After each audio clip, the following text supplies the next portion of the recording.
बिट्टू की शादी लवली से हुई थी। बिट्टू भारत के बाहर विदेश में कहीं काम करता था और अच्छे पैसे कमाता था और वहाँ से पैसे अपने घर भेजता था। शादी के बाद वह अपनी बीवी को अपने साथ ले जाना चाहता था और उसके माता पिता ने उसकी बीवी को नहीं जाने दिया और बोला, वाह, बीवी के आते ही रंग बदल गए तुम्हारे। तुम अपनी बीवी को लेकर चले जाओगे तो हमारी जिम्मेदारी और परिवार की जिम्मेदारी कौन उठाएगा? तो बिट्टू ने बोला, जैसे मैं पैसे भेजता था पैसे भेजता रहूँगा। तो बिट्टू के माता पिता ने बोला, नहीं, जब तुम अपनी पत्नी को लेकर भारत से चले जाओगे तो तुम्हें हमारा कोई ख्याल नहीं रहेगा। तुम्हारी पत्नी यहीं रहेगी, तुम जाओ और साल की छुट्टी में आ जाया करना। बिट्टू को कुछ समझ में नहीं आया। आखिरकार उसे लवली को भारत में छोड़कर जाना पड़ा और उसके पास कोई चारा भी नहीं था। माता पिता से लड़ने की हिम्मत उसके पास नहीं थी। बिट्टू तो लवली को अपने घर में छोड़कर चला गया। लवली के घर में उसके सास ससुर और एक देवर था। लवली के ऊपर पूरे घर के काम की जिम्मेदारी आ गई। उसके सास ससुर और देवर उसे कुछ भी नहीं समझते थे और दिन भर उसे नौकरों जैसा काम करवाते थे।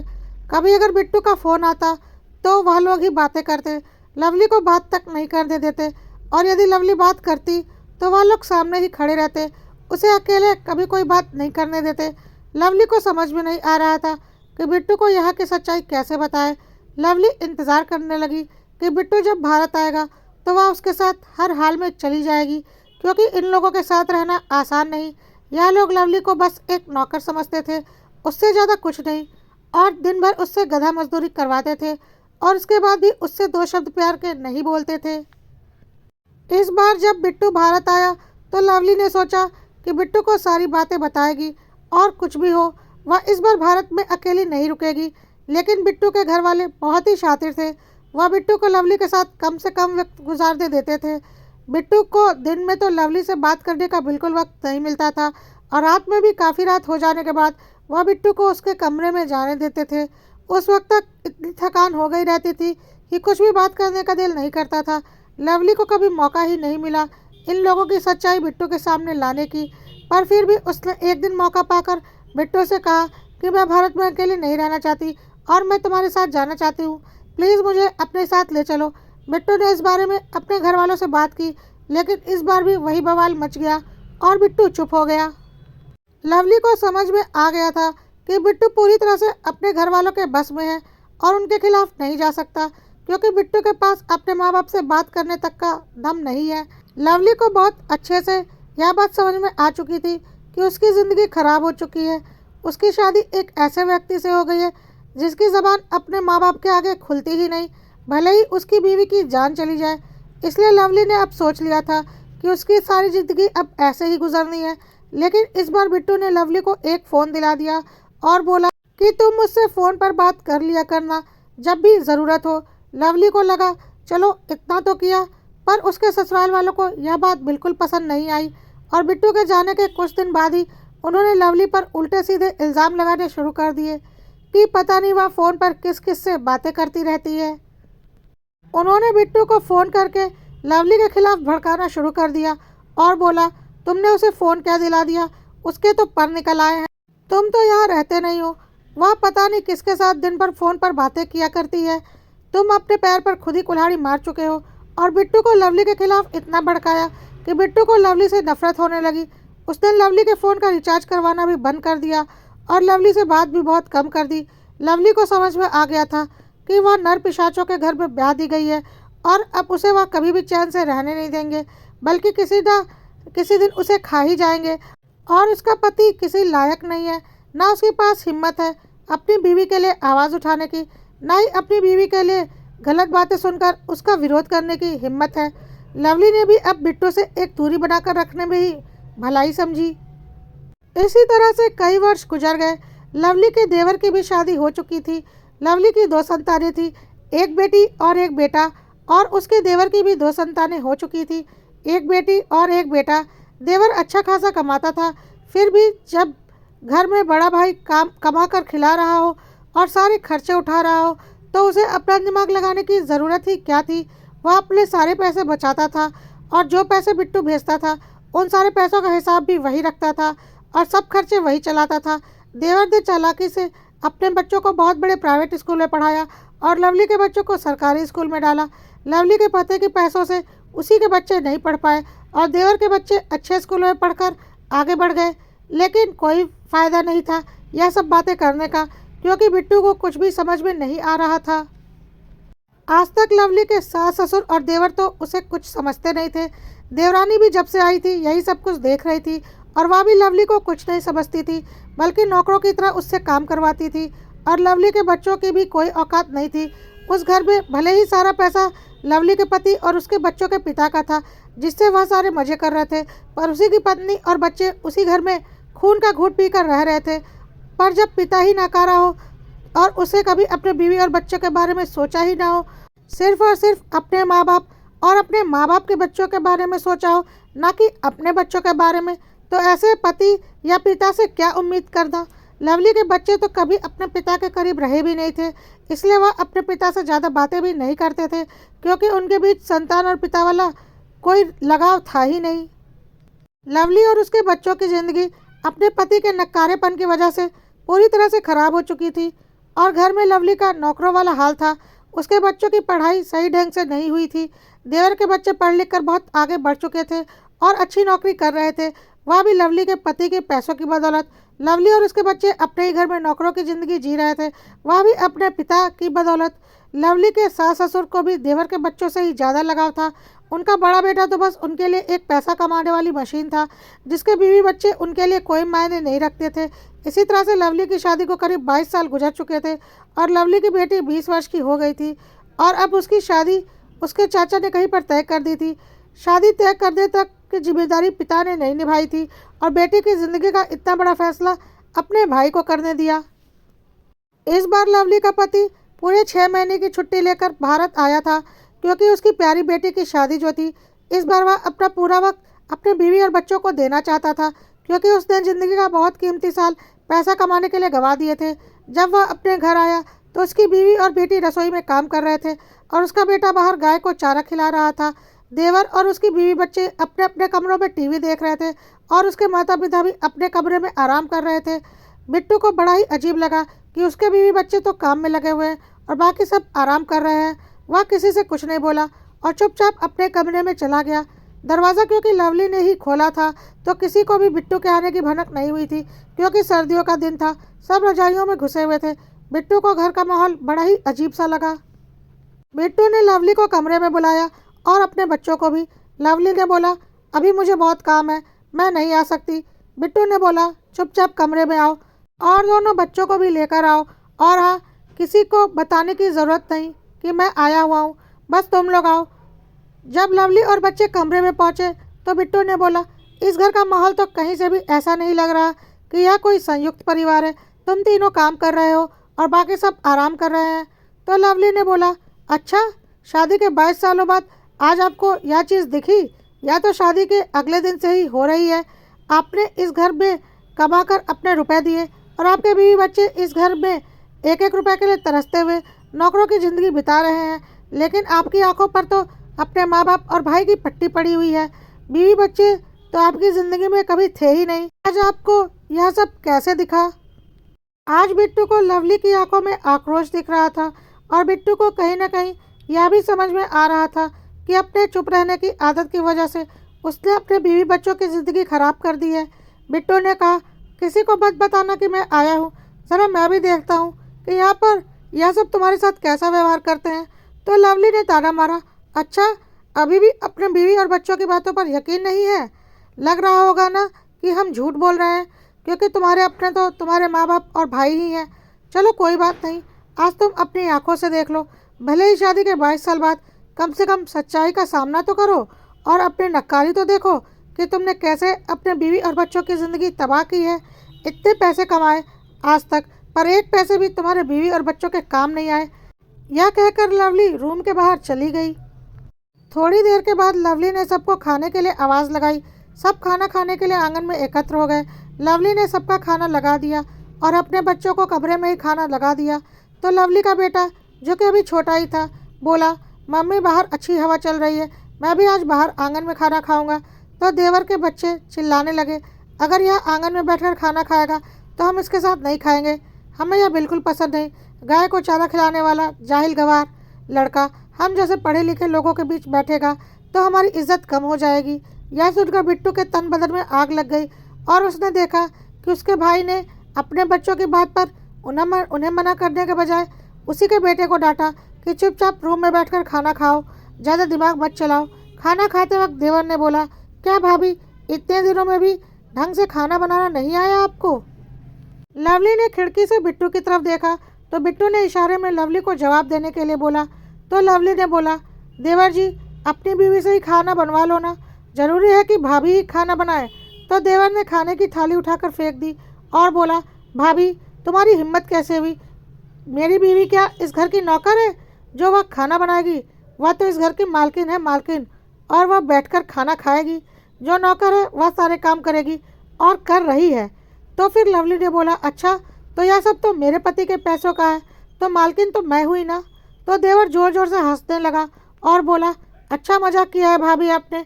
जिसके पति ने कभी उसे पत्नी का दर्जा तो ढंग से दिया ही नहीं, उसे अकेला यहाँ अपने परिवार वालों के भरोसे छोड़कर चला गया, वह खुद को मालकिन समझ रही है।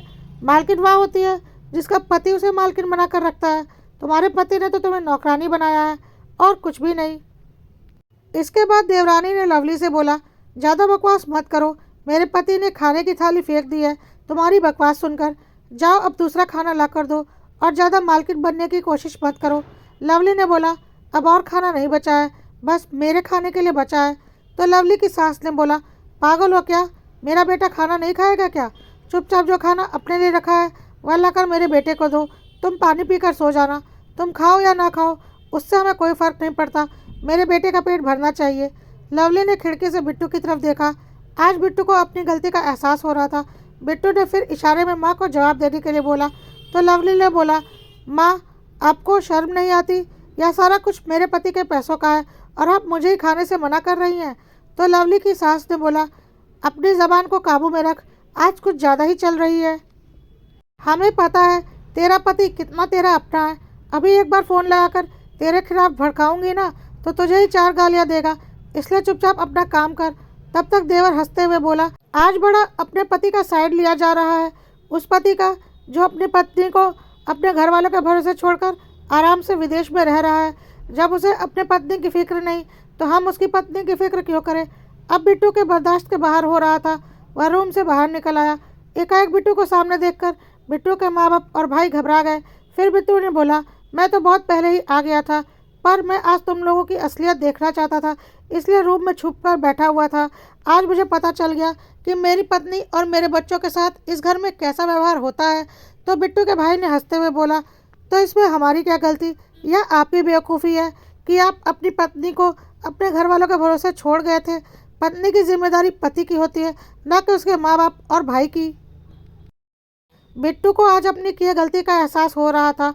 वह अपनी माँ से बोला, माँ तुमने ही मुझे लवली को अपने साथ नहीं ले जाने दिया था, यही करने के लिए कि मैं वहाँ कमा के पैसे भेजूँ और यहाँ मेरे बीवी बच्चे ही एक एक पैसों के लिए तरसे और अपने ही घर में नौकरों वाली ज़िंदगी जिए। तुमने लवली की जिम्मेदारी ली थी ना माँ, यही जिम्मेदारी निभाई है तुमने। और जब भी मैं लवली को लेकर जाना चाहा तुमने हर बार बखेड़ा खड़ा कर दिया। इस पर माँ ने बोला, यह तेरी जिम्मेदारी थी कि तू अपने बीवी को लेकर जाता, ना कि मेरी। मैंने तो बस अपनी बात रखी थी, तू इतनी भी हिम्मत नहीं कर सका तो यह तेरी बेवकूफ़ी है। और मैं कोई पागल तो हूँ नहीं कि बहू के रहते अपने हाथ जलाकर घर के काम करूँ। अब हमारे घर में रहती है तो काम तो करना ही पड़ेगा, मुफ्त का खाना बैठकर थोड़ी ना खाएगी। तो बिट्टू ने कहा, मुफ्त का खाना? इस घर में जो भी खाना आता है ना माँ, वह मेरे पैसों का होता है, यानी कि लवली के पति का। तो माँ ने बोला, कैसा पति? कौन सी पत्नी? मुझे तो कभी ऐसा नहीं लगा कि तुम दोनों पति पत्नी हो। पत्नी से ज़्यादा तो तुमने हमारी बात मानी है। अब बिट्टू ने बोला, मुझे अभी इन बातों पर कोई बहस नहीं करनी। मुझे पता है मैं तुम लोगों की से बातों में नहीं जीत पाऊँगा। यदि ऐसा होता तो मैं लवली को शादी होते ही यहाँ से लेकर चला जाता। जब मैं शादी के बाद सालों तक अपनी बीवी को यहाँ से नहीं निकाल पाया तो मुझे पता है तुम लोगों से बातों में मैं कभी नहीं जीत पाऊँगा। लेकिन हाँ, अब लवली और मेरे बच्चे यहाँ पर नहीं रहेंगे। इस बार मैं उन्हें अपने साथ लेकर जाऊँगा और बेटी की शादी से पहले मैं जाकर देखूँगा कि शादी कहाँ पर तय की गई है और किसके साथ तय की गई है। यदि मुझे सही लगा तो बेटी की शादी होगी, नहीं तो मेरी बेटी भी मेरे साथ जाएगी।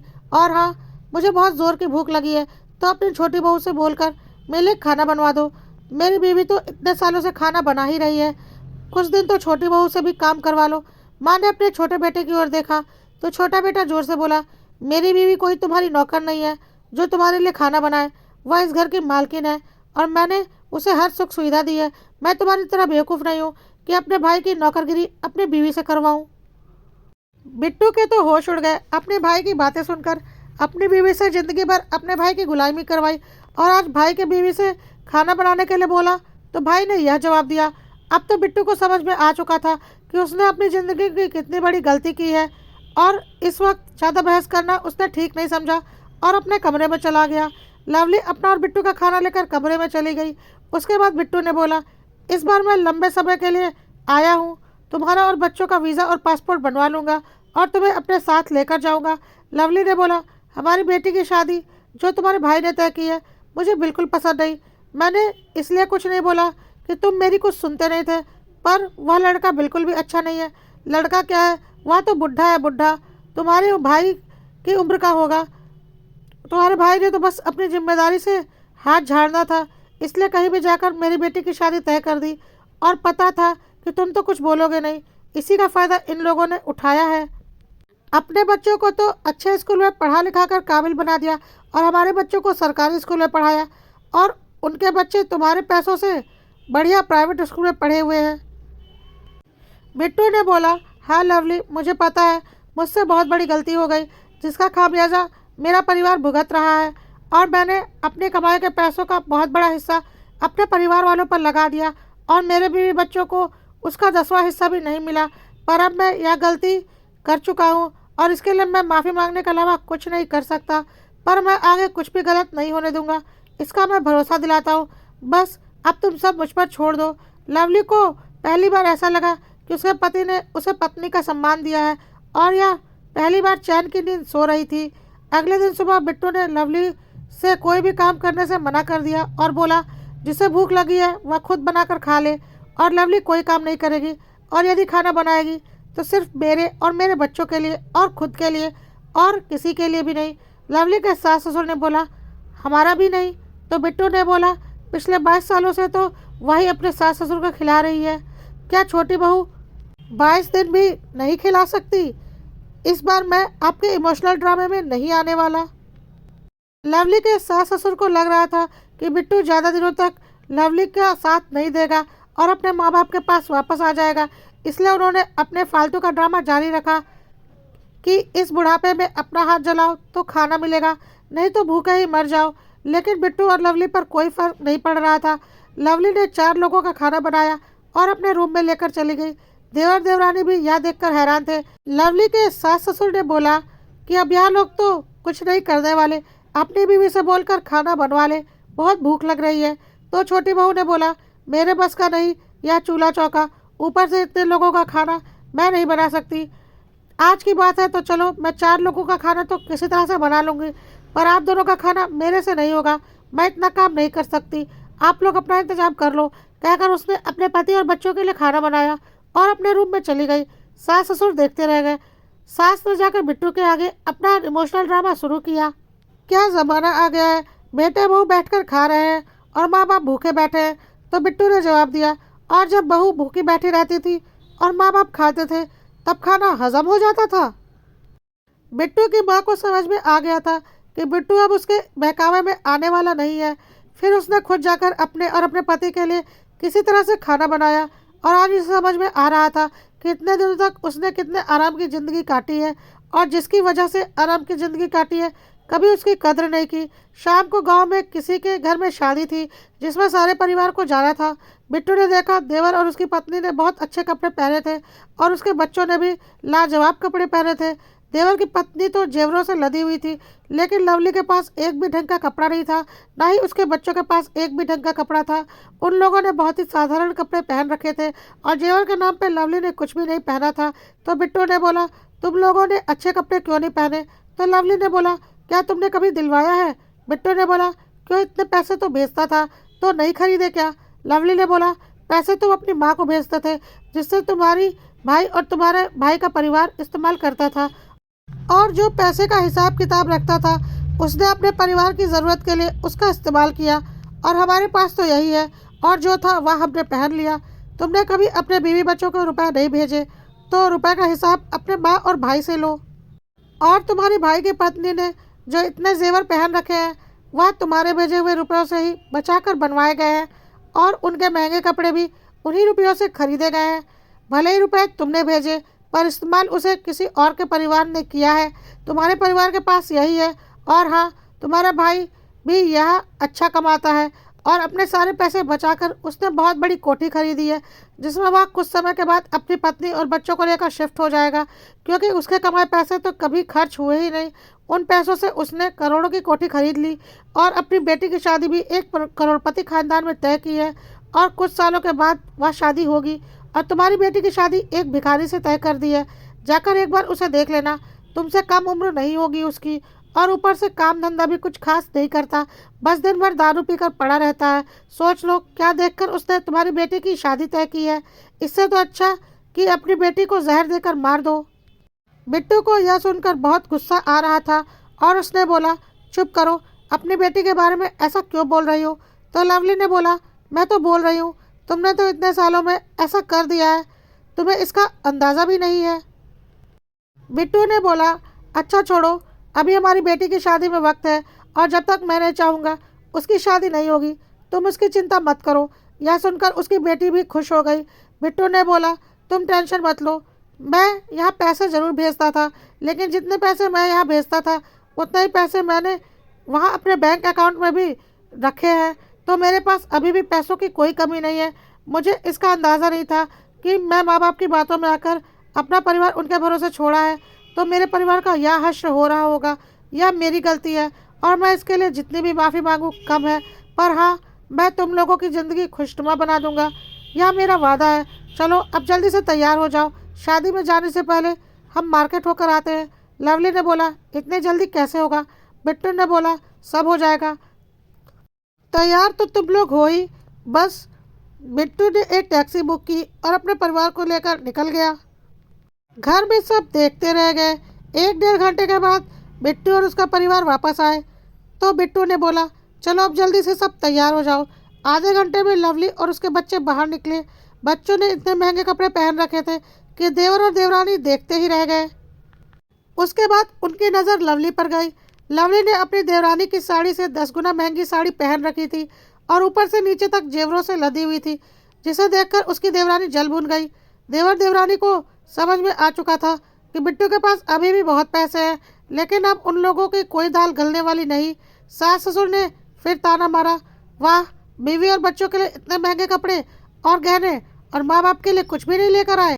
तो बिट्टू ने बोला, माँ बाप को तो अपने जीवन भर की कमाई दे दी है, साथ ही अपना परिवार भी दे दिया। जिस परिवार का माँ बाप ने यह हश्र कर दिया कि ना मेरे बच्चे पढ़ सके, ना मेरी बीवी एक दिन चैन की सांस ले सकी, और ना ही मेरी बीवी और बच्चे अपने पति और पिता के साथ रहने का सुख ले सके। अब इससे अधिक मैं माँ बाप के लिए और कुछ नहीं कर सकता सिवाय जान देने के। बिट्टू के माँ बाप को समझ में आ गया था कि बिट्टू को अब इमोशनल ब्लैकमेल नहीं किया जा सकता, इसलिए वह चुप हो गए। अगले दिन बिट्टू ने बोला, मेरे बेटी की शादी किससे तय की है, मैं जाकर मिलना चाहता हूँ। तो देवर उसे वहाँ ले गया, और लड़के को देखते ही बिट्टू भड़क गया और बोला, क्या सोचकर तुमने मेरे बेटे की शादी इस शराबी से तय की है, यह शादी कभी नहीं होगी। कहकर बिट्टू ने शादी तोड़ दी। बिट्टू जब घर आया तो बिट्टू के माँ बाप और भाई ने बिट्टू को बहुत बरगलाने की कोशिश की कि यदि इस तरह से बेटी की शादी तोड़ दोगे तो फिर तुम्हारी बेटी से शादी कौन करेगा। बिट्टू ने बोला, समाज के डर से मैं मेरी बेटी की ज़िंदगी बर्बाद नहीं करूँगा। अपनी गलती से मैंने अपनी बीवी की ज़िंदगी तो बर्बाद कर दी, लेकिन अब मैं अपनी बेटी की ज़िंदगी बर्बाद नहीं होने दूंगा। तुम लोग चिंता मत करो, मेरी बेटी है, मैं देख लूँगा। बिट्टू के भाई और माँ बाप को समझ में आ गया था कि अब बिट्टू को बरगलाया नहीं जा सकता। बिट्टू की बेटी आज बहुत खुश थी कि चलो सही समय पर उसके पिता ने उसके लिए कदम तो बढ़ाया। बिट्टू अपनी बीवी और बच्चों को पासपोर्ट और वीज़ा बनवाने के लिए एजेंट को पैसे दे चुका था, और 6 महीने के अंदर उसकी बीवी और बच्चों का पासपोर्ट और वीज़ा बनकर आ चुके थे, और बिट्टू उन्हें अपने साथ लेकर जाने के लिए तैयार था। बिट्टू के भाई ने फिर एक बार कोशिश की कि तुम्हारे बच्चे तो ज़्यादा पढ़े लिखे नहीं हैं। तो बिट्टू ने बोला, हाँ, तुम्हारी मेहरबानी से और मेरी गलती से कि मैंने अपने भाई पर भरोसा किया। तो बिट्टू का भाई बोला, इन्हें विदेश ले जाकर क्या करोगे, इन्हें तो कोई ढंग की नौकरी भी नहीं मिलेगी। तो बिट्टू ने बोला, उसकी चिंता तुम मत करो, मैं जिस कंपनी में काम करता हूँ वहाँ पर नौकरी करने से पहले 6 महीने की ट्रेनिंग दी जाती है और इतने सालों से मैं वहाँ काम कर रहा हूँ, तो मैं अपने बॉस से बात कर लूँगा। वहाँ मेरे बच्चों को काम की ट्रेनिंग और नौकरी ज़रूर दे देंगे, क्योंकि मेरे बच्चे सही से पढ़ नहीं पाए, लेकिन इनमें काबिलियत की कोई कमी नहीं है, यह मैंने देख लिया है। बस तुम्हारी मेहरबानी से यह सही से पढ़ नहीं पाए, मैं वहाँ पर नौकरी के साथ साथ इनकी पढ़ाई भी पूरी करवा लूँगा। उसकी चिंता तुम मत करो। तुम्हें जितना एहसान मेरे परिवार पर करना था तुमने कर दिया, यह मेरी गलती थी, इसमें तुम्हारी कोई गलती नहीं। अब बिट्टू के माँ बाप ने अपना आखिरी दाव खेला और बोला, हाँ अब बूढ़े माँ बाप को कोई क्यों पूछेगा, अपने अपने बीवी बच्चों के साथ अपना अपना परिवार लेकर चलो, माँ बाप मरे या जिए इससे क्या फ़र्क पड़ता है। बिट्टू ने बोला, माँ अब तुम्हें जो बोलना है बोलो, मैं अपने बीवी बच्चों को यहाँ नहीं छोड़ने वाला, मैं इन्हें अपने साथ लेकर ही जाऊँगा। तो जिसे जो गुहार लगानी है लगा लो, तुम्हारे ऊपर भरोसा करके मैं देख चुका हूँ, अब और नहीं। माँ जो करना है कर लो, तुमने तो मेरी ज़िंदगी के 22 साल बर्बाद कर ही दिए, अब और जितनी बर्बादी करनी है कर लो, लेकिन अब मैं अपने बीवी बच्चों को यहाँ अकेला छोड़कर बिल्कुल नहीं जाऊँगा, यहाँ लोग मेरे साथ ही जाएंगे। तुम्हें तुम्हारे किसी भी इमोशनल ड्रामे में अब मैं नहीं आने वाला, बहुत भोग लिया मैंने और मेरे परिवार ने, अब और नहीं। तुम्हें लग रहा होगा कि मैं गलत कर रहा हूँ तो तुम मुझे और मेरे परिवार को फांसी पर चढ़ा दो, लेकिन मैं किसी भी कीमत पर अपने परिवार को यहाँ तुम लोगों के भरोसे छोड़कर नहीं जाऊँगा। अपने दिल से पूछ कर देखो माँ, क्या तुमने मेरे साथ सही किया? नहीं, तुमने बस मेरा और मेरे परिवार का इस्तेमाल किया। माँ के पास बिट्टू की बातों का कोई जवाब नहीं था। वह चुप हो गई और बोली, इसमें मेरी गलती नहीं है बेटा, तेरी गलती है। शादी तेरी हुई थी लवली से, ना कि हमारी, तो लवली की जिम्मेदारी तेरी थी। हर कोई अपने स्वार्थ में अंधा होता है, तो अपने फैसले खुद लेने होते हैं। तो तूने कैसे अपनी पत्नी को अपने माँ बाप के पास छोड़ने का फैसला लिया, यह तेरी गलती थी। बिट्टू ने बोला, हाँ मैं अपनी गलती मान रहा हूँ। बिट्टू की माँ ने बोला, जो कदम तूने आज उठाया है, अगर यही कदम तूने 22 साल पहले उठाया होता तो तेरी ज़िंदगी के 22 साल बर्बाद नहीं होते। लेकिन अब मुझे पता है कि अब तुझे समझ में आ चुका है कि ज़िंदगी में बीवी बच्चे क्या मायने रखते हैं, तो अब तू मेरे किसी भी इमोशनल ड्रामे में नहीं आने वाला। तो चल, अब मैं कुछ भी नहीं बोलूँगी, तो अपने परिवार के साथ खुश रह, कहकर बिट्टू की माँ ने उसे गले से लगा लिया और बिट्टू अपने परिवार को लेकर विदेश चला गया।